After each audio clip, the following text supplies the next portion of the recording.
Welcome back, Burnout Teachers. Today's lesson will be about Palestinian childhood.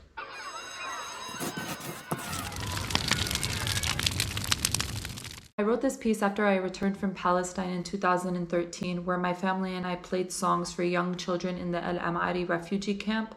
And I think there are a lot of existing debates among educators and parents about whether we should discuss issues of social injustice with young children, specifically in early childhood. I am definitely an advocate for discussing issues of social injustice within early childhood education. I think that this piece really articulates the wisdom of young children and their awareness about the world around them and their ability to really deal with really unjust situations and come out resilient and strong. Curiosity Unexplored, the Reality of Palestinian Childhood.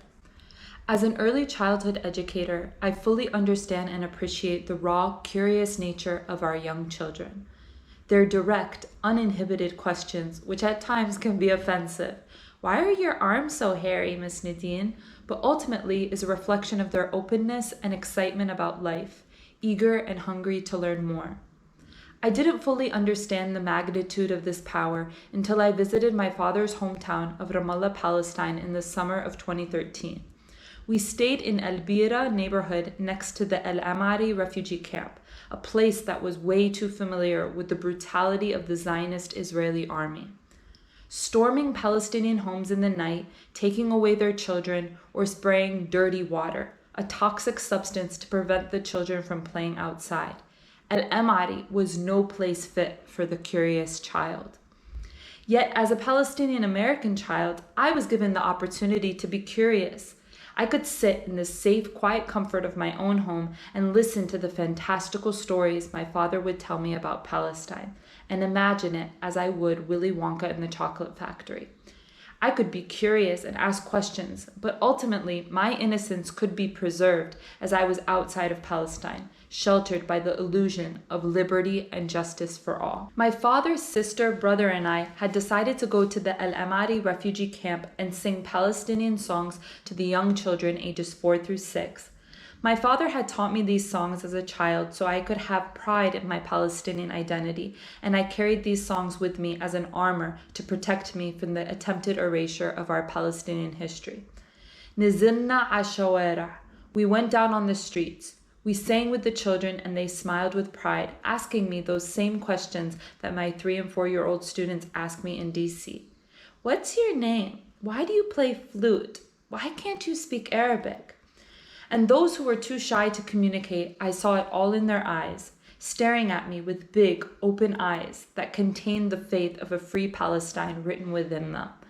Their eyes shared the same curiosity of young children that was slowly fading away from the trauma of broken families, bombs, and death. Their curiosity couldn't be explored playing in the trees. All the olive trees of our families were bulldozed down. The curiosity couldn't be explored running by the beach. Yefa now takes 2 hours to get to, even though it was once a quick 5-minute walk with my friends and I.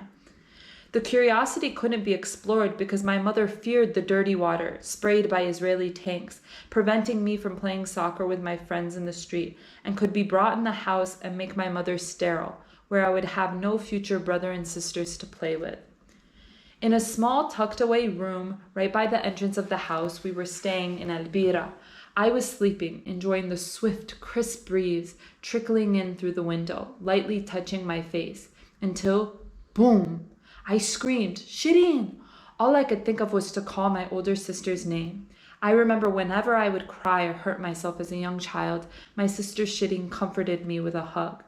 I crawled on the floor until I met my sister, brother, and father all huddled behind a tall stone wall in the house. Stay here, my father said.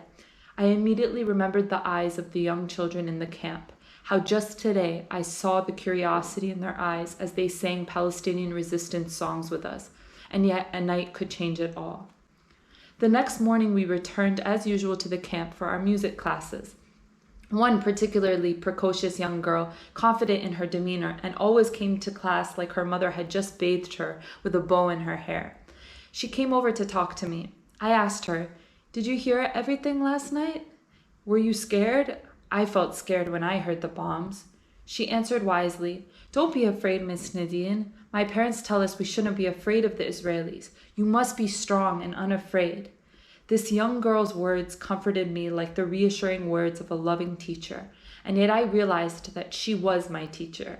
This young 5-year-old girl was teaching me how to live under occupation with dignity and respect, how to remain resilient and fearless, and arrogantly, I somehow thought I was coming here to provide some therapy by playing some songs. Being deprived of your childhood by living under occupation comes with its many obvious negatives, but I couldn't help but think that this girl had the most profound education, a skill most people don't acquire with a lifetime of trial and error, the skill of resilience. She is able to transcend even the most horrific and unexplainable situation and come out positive and optimistic. And yet, in my 23 years of living in America, I still complain if the line at the grocery store is too long. Isn't it remarkable how children are the real teachers and how their curiosity is the tool by which to develop that resilience? Their awareness of the world around them, the love and hate around them, the creativity of finding spaces where they can enjoy their childhood, even if it means imagining fantastical stories in their heads or singing songs with Palestinians in the diaspora.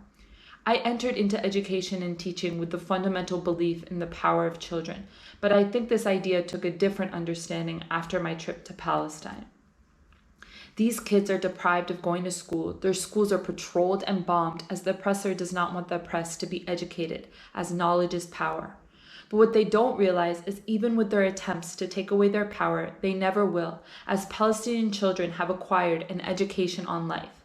How to navigate completely unfair situations, how to allow others to not affect your happiness, and how to deal with your own trauma and how to always smile. The eyes of the children in Amari had that resilience in them. Even those who were hazy and unfocused, they still showed up and sang the songs of children leading the effort to liberate Palestine. And even if this experience of us singing with these children was yet another fantastical made-up story in their head, that was part of their temporary escape. That moment is resilience. The children of an Amari refugee camp in Palestine taught me that as a teacher, I have to learn from my students, that I am their student just as much as they are my students, and that the power of curiosity in children, and a true curiosity that takes an uninhibited raw form, is their power, and us as adults must follow that intuition and believe in it.